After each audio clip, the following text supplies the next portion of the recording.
Sœurs et frères dans le Christ, paix, joie, grâce, amour à chacun, à chacune de vous, de la part de Dieu notre Père, et au nom de notre Seigneur Jésus-Christ, en ce mardi de la 12e semaine du temps ordinaire. Je voulais commencer notre méditation aujourd'hui, ce partage, avec l'histoire du papillon qui ne réussit jamais à prendre son envol. Alors il y avait un papillon qui était dans le cocoon, et vous savez que la chenille doit entrer dans le cocoon et mûrir pour pouvoir devenir un papillon. Alors au moment où la chenille, devenue presque mature, était en train de faire l'effort pour casser son cocoon, qui est une chose très dure et difficile, elle commença à se débattre, à se débrouiller pour ouvrir le cocoon, et petit à petit, et il y a un monsieur, quelqu'un en passant, vit ce cocoon, ce papillon, disons comme ça, en devenir, qui commençait à sortir de ce cocoon. Alors, ayant pitié, voyant la difficulté, la fatigue qu'il était en train de faire, alors il aida le papillon. Alors, il prit un morceau d'un couteau et il ouvrit le cocon pour aider le papillon. Seulement que ce papillon, ou plutôt cette chenille, cette larve, ne finit jamais de devenir un papillon. Elle était restée à moitié entre une larve et un papillon. Elle ne vola jamais et en fait, quelques heures après, elle mourut. Au fond, cet homme avait pensé faire du bien. Mais il avait oublié que c'est l'effort pour sortir du cocon et pour casser le cocon qui fortifie les ailes du papillon et lui permet après de voler pour se soutenir. Vous savez que le corps du papillon est plus gros que ses ailes, est plus pesant. Donc c'est en fortifiant ses ailes, avec cet effort-là, qu'il devient capable de supporter son poids. Chers frères, vous voyez, parfois, nous distribuons des bonnes choses, peut-être parce que nous avons envie de nous sentir bien, de nous sentir de bonnes personnes. Nous distribuons de bonnes choses aux gens sans penser que ce que nous avons, sans nous demander si la personne qui est en face de nous sera capable de supporter ce que nous lui donnons, de l'apprécier et même de lui donner la juste valeur à ce que nous sommes en train de lui donner. Ce ne sont pas tous les actes de bonté, ce ne sont pas tous les gestes d'amour qui sont un bien pour les personnes que nous rencontrons.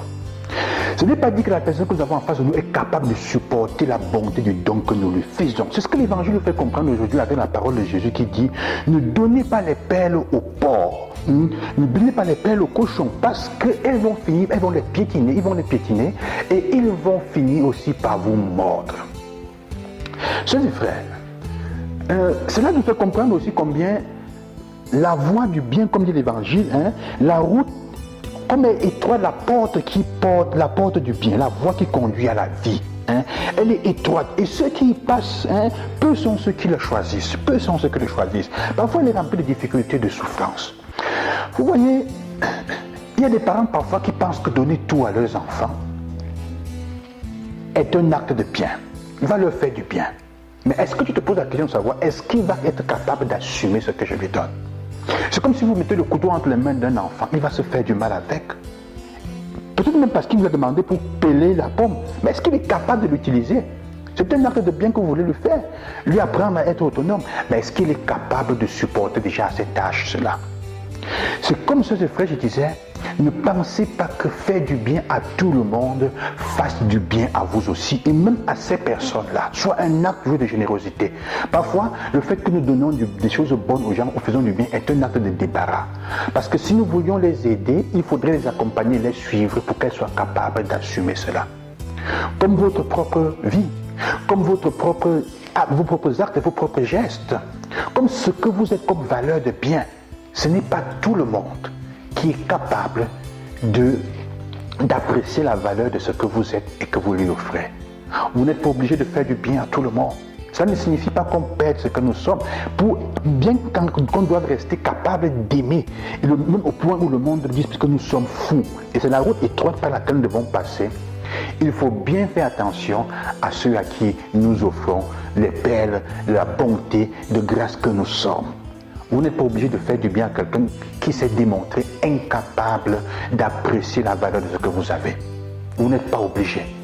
Et pour le dire d'une façon aussi importante, parfois aux femmes, aux jeunes filles, faites attention à qui est-ce que vous offrez votre virginité. C'est un don précieux, c'est un joyau, c'est une perle précieuse.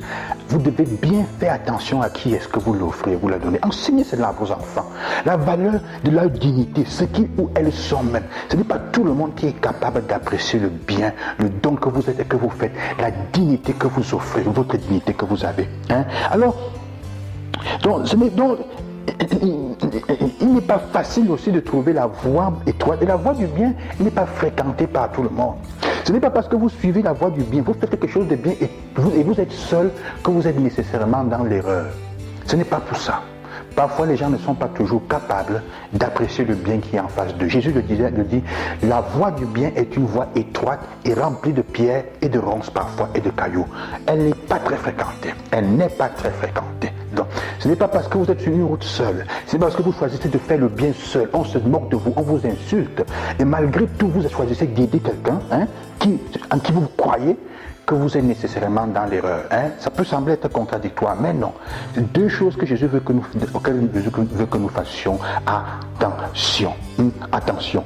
Nous sommes appelés à aimer, à donner des choses saintes, mais nous sommes appelés à le faire avec des critères, en prenant au sérieux si ceux que nous avons en face de nous sont capables de le faire, sont capables de supporter, de le tenir, d'apprécier ce que nous leur offrons, de telle manière que nous devons nous assurer que ce que nous leur donnons va arriver à leur cœur et ne va pas les perdre et leur porter plus préjudice.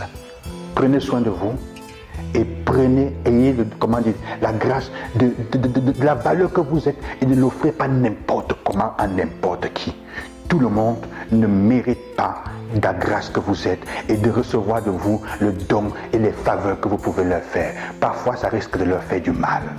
Que le Seigneur vous bénisse, qui vous accompagne et qui vous donne la grâce du discernement et du jugement dirimant chaque jour. À demain, loué soit Jésus-Christ.